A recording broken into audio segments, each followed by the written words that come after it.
No sé quién es riesgo, pero estoy de su prima hasta las narices. Seguro que todos hemos oído esta expresión alguna vez, y es que no le falta razón, porque durante mucho tiempo nos han metido este numerito hasta en la sopa, todos los días en todos los telediarios. Pero, ¿qué es la prima de riesgo y para qué sirve? En líneas muy generales, la prima de riesgo es la diferencia entre la rentabilidad de un determinado activo y la rentabilidad de otro distinto. El activo de referencia es la deuda pública alemana. ¿Por qué? Porque es muy difícil, al menos así se considera, que Alemania se caiga totalmente su economía y nos deje sin cobrar nuestro dinero, sin cobrar nuestra rentabilidad por nuestra inversión. Por ejemplo, cogiendo datos de 2011, tenemos que el bono alemán a 10 años paga un 1,89%, mientras que el mismo bono a 10 años griego paga un 32,5% de rentabilidad.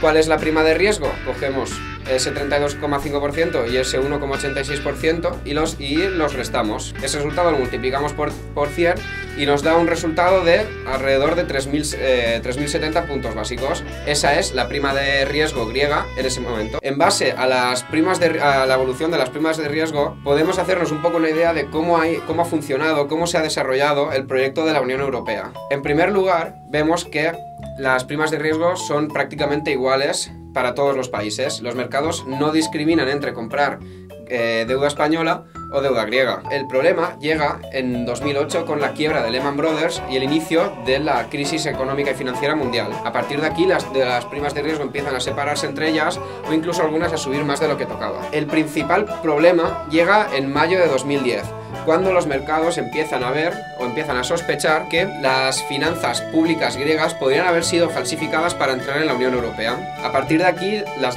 primas de riesgo comienzan a subir, pero especialmente la griega, que alcanza, como veis, valores alrededor de los 1000 puntos básicos. Para que os hagáis una idea de qué implica la prima de riesgo, os diré que a partir de 400 puntos básicos, el país que alcance ese valor entra en lo que se conoce como la zona de alerta.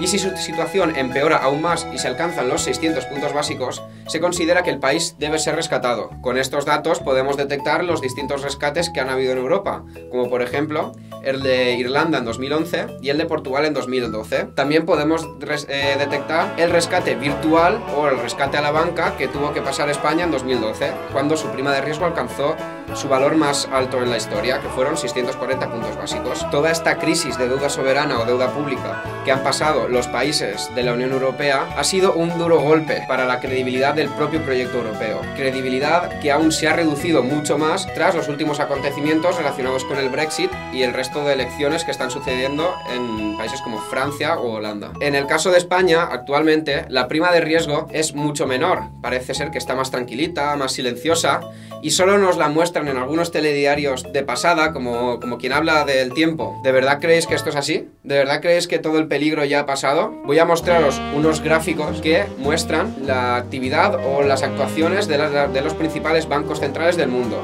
el de Inglaterra, el de Europa y el de Estados Unidos, para que os hagáis una idea de cómo está la situación actualmente.